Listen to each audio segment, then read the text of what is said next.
Alors reprenons là où nous en étions la dernière fois, à savoir le lien entre l'État, la société et la religion. Si vous avez compris que c'est l'homme qui fait la religion et que c'est l'État, la société qui fait l'homme, vous comprenez que c'est l'État ou la société qui fait la religion. C'est ce qu'affirme Marx dans une phrase qui est la suite de ça. Cet État, cette société, produisent la religion, une conscience inversée du monde parce qu'ils sont eux-mêmes un monde inversé. J'avais attiré votre attention dans la dernière vidéo sur le schéma de l'inversion chez Marx. Et pour lui, la religion naît d'une double inversion. La religion, c'est un monde inversé. Mais si c'est un monde inversé, c'est parce que le monde dont elle provient est lui-même inversion. Donc la religion, c'est une inversion de l'inversion. En un sens, c'est un monde à l'endroit, mais on va voir que c'est plus compliqué que ça.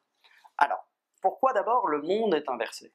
Le monde dans lequel nous vivons, pour Marx, le capitalisme, est fondamentalement marqué par deux caractéristiques, l'inégalité et l'aliénation dans les rapports de production. Structurellement, l'économie est un lieu d'aliénation, où les gens n'ont pas accès à la liberté, à la véritable propriété d'eux-mêmes, à la véritable réalisation d'eux-mêmes. Ils sont aliénés, c'est-à-dire condamnés à produire pour un...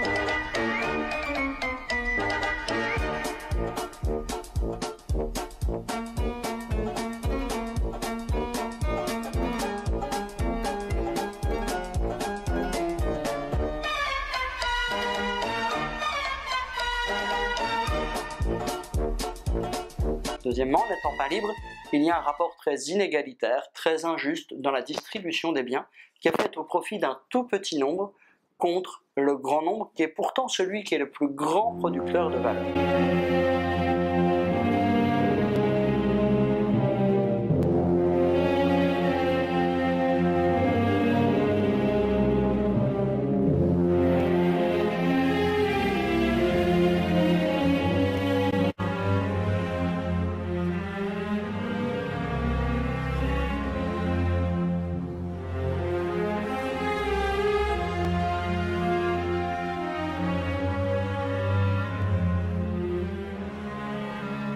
Ce monde inversé-là, que critique Marx, produit la religion comme étant une forme de pansement, une forme de masque, de voilement de son injustice. En effet, Marx thématise l'idée que ce monde inversé produit comme un miroir inversé de lui-même la religion. Et là, on ne peut pas penser à un texte très célèbre des évangiles auquel doit penser Marx, et d'ailleurs il fait une toute petite référence un peu plus loin dans le texte, on le verra. Si la religion est miroir inversé du monde actuel, on le trouve dans ce célèbre texte qui s'appelle les Béatitudes. Heureux les affligés, car ils seront consolés. Heureux les déprimés, car ils hériteront la terre. Heureux ceux qui ont faim et soif de la justice, car ils seront rassasiés. Heureux ceux qui procurent la paix, car ils seront appelés fils de Dieu. Heureux ceux qui sont persécutés pour la justice, car le royaume des cieux est à eux. Réjouissez-vous et soyez dans l'allégresse, parce que votre récompense sera grande dans les cieux. On voit dans ce texte des évangiles, très fort, une inversion des rapports du monde. Il ne s'agit pas d'être heureux, ce sont les malheureux qui seront récompensés. Il ne s'agit pas d'être riche, ce sont au contraire les pauvres qui seront récompensés. Il ne s'agit pas de gagner injustement, ce sont au contraire ceux qui, contre toutes et contre tous les obstacles, se battent pour la justice, qui seront comblés. On voit ici, dans ce texte d'évangile, vraiment l'idée d'inversion du monde. L'évangile se présente, pour Marx, à travers ce texte, comme un miroir inversé de la société. Alors ça semble merveilleux que les pauvres soient comblés, que les assoiffés de justice soient enfin écoutés, que ceux qui pleurent soient consolés. Il semble que ça y est, tout va mieux, et la religion est une promesse extraordinaire. Cette promesse, pour Marx, est éminemment problématique, parce qu'elle est une illusion. Qu'est-ce que c'est qu'une illusion? Une illusion, c'est une imagination qui repose sur notre désir, et parce qu'elle repose sur notre désir, nous voulons croire à sa réalité. Or, Marx nomme cette illusion. Cette illusion est une chimère.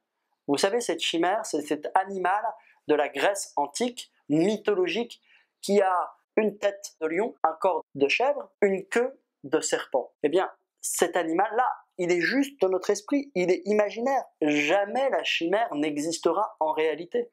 Or, c'est là le problème de la religion. Elle nous fait attendre quelque chose qui répond à notre désir, donc que nous désirons plus que tout, mais qui n'existe pas. La religion nous enferme dans une attente irréalisable, déceptive, qui sera toujours déçue. Mais en nous enfermant dans cette attente, elle nous empêche d'agir très concrètement dès maintenant pour ce qui serait possible. C'est là le grand danger de la religion.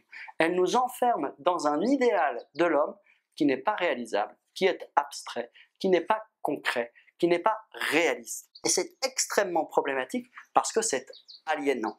C'est la raison pour laquelle Marx finit son paragraphe en affirmant que lutter contre la religion, c'est indirectement lutter contre ce monde-là dont la religion est l'arôme spirituel.